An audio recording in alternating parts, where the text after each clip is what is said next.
بسم اللہ الرحمن الرحیم۔ ناظرین محترم، السلام علیکم ورحمۃ اللہ وبرکاتہ۔ روایت ہے کہ سرزمین پنچ میں 1858 میں ایک بڑا قحط پڑا جو کہ 1860 تک رہا۔ اس قحط میں ہزاروں افراد لقمۂ اجل بنے اور ہزاروں کی تعداد میں لوگوں نے یہاں سے ہجرت کی۔ حضرت پیر سید جنید شاہ رحمۃ اللہ علیہ کے والدین نے بھی اپنے گاؤں کٹوری سیداں سے ہجرت فرمائی اور راول پنڈی کوہوٹا کے نوائی علاقہ بکھرال شریف میں پناہ لی۔ اس وقت آپ کے ساتھ آپ کے بڑے بھائی سید محمد شاہ صاحب رحمۃ اللہ علیہ، ان کی عمر 20 سال کے قریب تھی اور 3 یا 4 سال کی آپ کے ساتھ ہمشیرہ بھی تھی۔ حضرت پیر سید جنید شاہ صاحب رحمۃ اللہ علیہ کی اس وقت عمر مبارک 1 سال کے قریب تھی۔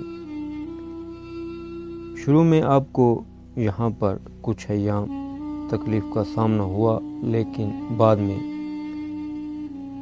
قاضی خاندان کے بزرگوں نے جامع مسجد بکھرال شریف میں آپ کے لیے 2 حجرے تعمیر کیے، جہاں پر آپ نے اپنے خاندان کے ساتھ اقامت اختیار فرمائی۔ اس وقت قاضی محمد افضل صاحب رحمۃ اللہ تعالی علیہ کا مدرسہ مشہور تھا، جہاں پر دور و نزدیک سے طلباء تعلیم کے حصول کی غرض سے آتے تھے۔ حضرت پیر سید جنید شاہ رحمۃ اللہ علیہ نے بھی قاضی محمد افضل صاحب سے قرآن کریم ناظرہ اور حفظ کیا اور دیگر دینی علوم کی کتب بھی قاضی محمد افضل صاحب سے پڑھی۔ تقریباً 13 سال کی عمر میں اللہ جل شانہ نے آپ کو اسی مسجد میں لیلۃ القدر عطا فرمائی۔ حضرت پیر صاحب مادرزاد ولی اللہ تھے۔ آپ نے اس علاقہ کے مختلف مقامات پر چلے کیے۔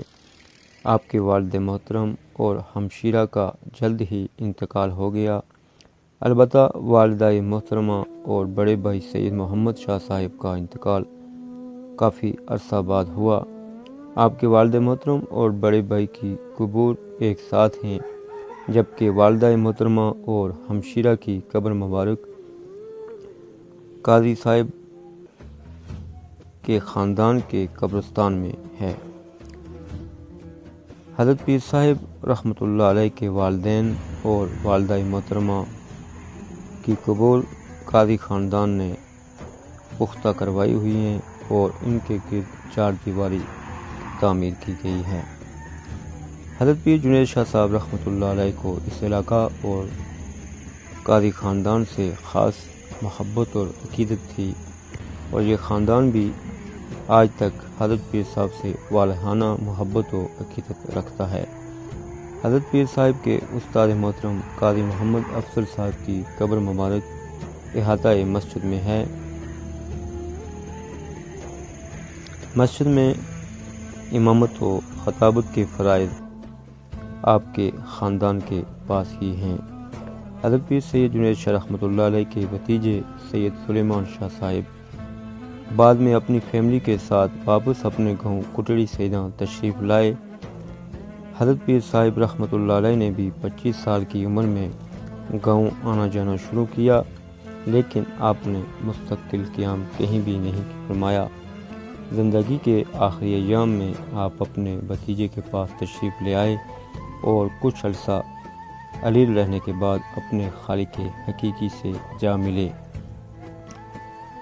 آپ کی قبر انور پر اور آپ کے والدین کی قبور پر کروڑوں رحمتوں اور برکتوں کا نزول ہو، آمین بجاہ سید المرسلین۔